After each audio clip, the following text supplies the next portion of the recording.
Hey y'all, it's me, and I'm back to party. Hey, it's me, and I'm back to party.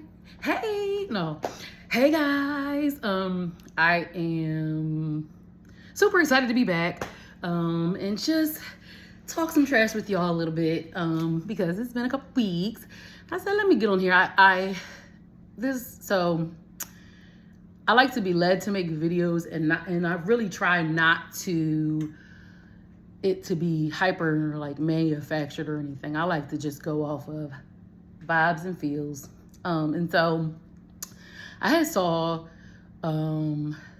a clip of a podcast with Cam Newton on it, and of course Cam Newton, is Cam Newton, and he gets on a podcast.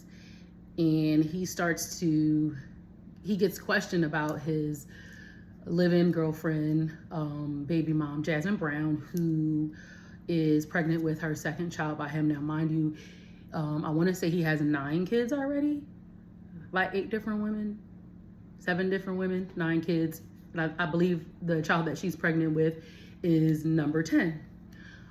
So he gets on the podcast, and of course the host asked him questions, and he asked him, did you ask Jasmine to be your girlfriend? So Cam proceeds to say that he never asked her to be his girlfriend, and that the only thing he did was move her in, and she assumed a role. Now, sadly, a couple days before that podcast, she was posting in her stories about, I guess she doesn't know what the gender, of the child is. And she was just, posting about having a son and, hoping that, he can be a man, like a man she's never experienced. So you can, a lot of times when people's personal stuff spills out over onto social media, everyone has their opinion, and everyone was assuming that she was talking about Cam. So 2 days later, he's on the podcast saying that he never asked her to be his girlfriend. Now, the issue with it all, right? Because we all have free will, we all have choice. The issue is that prior to Jasmine Brown, getting pregnant the first time, she was very outgoing and outspoken when it comes to catering to a man. All the things that she was saying, like, I'm over exaggerating because I'm Sanera, sorry, but she would catch the drippings, before they fall off, and before it hits his clothes, she'd catch the drippings, and she kind of mocked women in a way, and pretty much told them that they need to do all of these things to get this royal treatment or this special treatment. And now, as with everything over time, time is going to tell all truths. And so despite the image or the things that you portray, time will eventually show, what it really is. And now she's in the state in which she couldn't love a man enough for him to love her back. And it just reminds me, and I always try to talk to my kids and people I'm really close with about being judgmental, specifically loud when you're out front speaking out. You have to be very careful, and which is why I'm also choosing my words and not categorizing her in a specific common terms that people use for the type of person that she was portraying at that time. But you have to be very careful when you're casting judgment on the world, and you're doing it, and you have a platform and you're doing it out front, because a lot of times God will put you in that same situation to see how you would react. And a lot of times people speak because they're ultimately projecting their insecurities on the world. Example, like the Young Thug situation. Like, he was on a campaign to, this a little street stuff. I'm still a girl from South Philly, but anyway, he was on a campaign to paint Gunna as this snitch, horrible person. And now it's coming out that he was Chuck E. Cheese. Where the kid could be kids, because he was singing like the stuff that he was actually saying, you know. But that's just an example why you have to be careful. And a lot of times people are projecting their insecurities on someone else, specifically when they're so gung-ho about something and digging their heels in about something. And Jasmine Brown like did that. She dug her heels in when, you know, women were trying to tell her like, hey, it's not enough. It's not enough. You know, you cannot do enough for someone who refuses to understand who you are, who refuses to love you. Like, that man hates you. He doesn't love you. He doesn't like you. He hates you. Because anyone that will get on a public platform and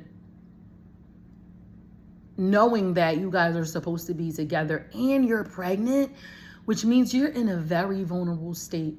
You guys, be careful when someone treats you funny when you're in a vulnerable state, because that means that they, like I said, they don't love you. They don't like you. They probably hate you. You know, unfortunately, they really don't like you, because if a person can try to hurt you when you're in your most vulnerable state, it just tells you the type of person that they are, you know? And this woman is pregnant and probably already dealing with feeling overlooked, forgotten. This man has said things on podcasts that he hasn't found his wife yet while he's living with her, you know? That, you know, now he's saying that he never even asked her to be his girlfriend. Like, what? The same man that you were wiping like he was Prince Akeem and Coming to America, like, wipe us? Like, you was doing all that. And it's like, it's sad. And I have so much empathy for her, because I remember, I'll give a quick story. I remember I was in a relationship, and I knew within the last 6 months of that marriage, I knew that it was done. But how I knew, it was 7 months before it ended. And how I knew is how he acted in a certain situation. And I'll kind of give you guys a quick synopsis. So it was during lockdown, and of course, you know, Tampa used to house the Raptors for them to play their games, I guess, because, you know, Canada didn't want them coming in and out, you know, which was reasonable for that time. Everything was on lockdown. So the owners of my company own Skybox, and so pretty much Skybox, or whatever you guys call it here. I'm thinking of that Martin episode. He was like, the Skybox. Oh man. Anyway, and so, you know, the owners of the company wind up coming. Like, we went to get Williams for free. Like, we went to Lightning games, all because the administration used to get access to the Skybox. But this time, the owners of the company were there. And so we go to a basketball game, and it's a couple days before my birthday, and he literally embarrassed. I have never been so embarrassed. Like, because he was heckling the players. Now, mind you, the arena wasn't packed in full anyway, because we were, you know, in the middle of, not really lockdown. It was like when we were coming out, but everybody was still pretty much distanced. But he was screaming, and people in the arena was looking up at our Skybox. And with him yelling at the players, calling them names, like, it was bad. And I remember going to him and telling him, I will leave right now. Leave. Like, take the kids, and the kids were there. Take the kids and leave you right here. And then he acted salty the whole game. Didn't even go back down to the part where you sit at, whatever. And he just sat back, and he was upset with me. And then we argued all the way home about how embarrassing that was. And I knew in that moment that that man didn't love me. That man didn't like me. That man hated me. Because to know that I'm in an environment where these are the owners of the company that I work at, why wouldn't you want to, not saying you got to come in there and be like, Keith, how that told me that joke, you know what I mean? But come and act like you have sense. Come and act like you have decency. And to act like that. Guys, I really I wound up leaving that. I wound up leaving that job. And it wasn't because of that situation, but I'm a professional, and no matter what I've ever gone through, I've behaved like a professional. So I've had fun at work events. I went to a bunch of his work events and acted like the model, whatever I was at the time, whether it was his girlfriend or whether it was his fiance or whether it was his wife. You know what I'm saying? So to do that to me really showed me that you hated me and you didn't want me to grow. You didn't want me to succeed. Why do that? You know, of course, if we go to a game ourselves, people don't know us. I don't care. You can yell all you want. You can call KD bald head because he was calling KD boy. He was talking about yelling at KD. And it was, I knew in that moment, I said, this man, he doesn't. And so back to the Jasmine Brown situation, her saying that she wished she can raise a son to be a man like she never had. That's sad. That's sad that you have to even be in that mind state, because you have to love yourself enough to not want to put your hopes in the child that you don't even have yet. You know, you haven't even given birth to that child yet. You're putting that onto that child. You know, don't do that. Don't project that. Look in the mirror and go, I deserve more. And I know what I said, what I said before, but I deserve more. And I really pray that for her, because that's heartbreaking. And I'm not gonna cry, but that's heartbreaking. To do everything you can for someone with great intentions and get that. You know, I don't wish that on anyone. And I just pray that she loves herself enough, because that's what it took for me. It took for me experiencing multiple things. Of course, things happened before that, but at that moment, I said, yeah. Because you jeopardizing the livelihood of everybody. All for what? Pride or ego or whatever it was. You jeopardize, knowing that most of the household fell on me. So to do that in that work environment and have it to where I get looked at negatively, knowing how I felt about my career and how I feel about how I present, not like it has to be militant or nothing. I listen, y'all know I'm fun. I crack jokes with the best of them. I laugh with the best of them. But come on. You know, we gotta do better. And I realized, I was like, wow, he doesn't respect me because I don't respect me. He doesn't love me because I don't love me. Because guess what? If I did, we wouldn't even have been in that situation.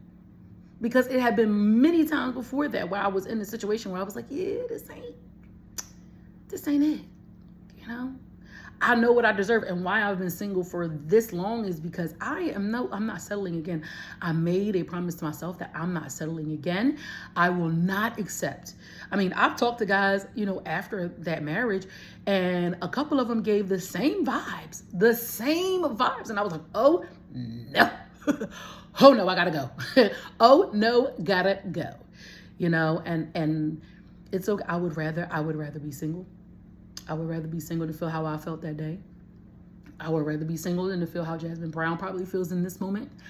I would rather be single than to give all I have to someone who doesn't even like me. And in the minor situation, couldn't even shed a beautiful light on me, but made me look like I was stupid. You have to love, we gotta love ourselves. We have to. We deserve that. And when it comes to sons, I've hemmed my son up because of the way he has treated women. And I told him, I don't care that you are my son. I am a woman as well. And as a mother, I would not sit there and allow you to use, abuse, or mistreat a woman, because that shows everything as to how I was as a mom. Where was Cam Newton's mom? Because she gets to grab him by his shirt and go, what are you doing? Go get your healing, go get your therapy. Realize that the world does not revolve around you. And that you're hurting real people out here. in your quest to find out who you are and decide who you are as a person. We got to do better. We have to do better. You know, I'm going to say that in quotes. That's not mine. We have to do better. And doing better doesn't start with waiting for somebody else to love you, right? It starts with you loving yourself. Because if you love yourself enough, you're not going to put yourself in situations where people will feel like they can play with you like that. You catching people's drippings and wiping them and all that stuff got you where? A baby mama of 2, and now you're wishing that you have a son or don't have a son, however I don't know what context you were saying that in, and I can't assume, but either you do or don't have a son, so you don't have to go through that, or so that you can get the love that a man should have given you. You deserve to bring life into this world with someone who values you and cherishes you. I'm sorry. I am so sorry. We all deserve to get beautiful love, man, woman. We all deserve that. And at any moment you feel that you're not getting that, don't even really look at that person. Look at yourself and go, what have I done to make them feel comfortable enough that they feel like they can do that? Because ultimately, it's something I'm not doing right for myself. Because when you are grounded, you know how many people don't? They realize that the conversation get, because they realize I'm not one of them. I'm not. And you gotta show and prove. You have to show and prove. And it's not a materialistic thing. She probably thought she hit the jackpot, you know, because he's well, you know, recognized and has accolades and will be in history in his own right.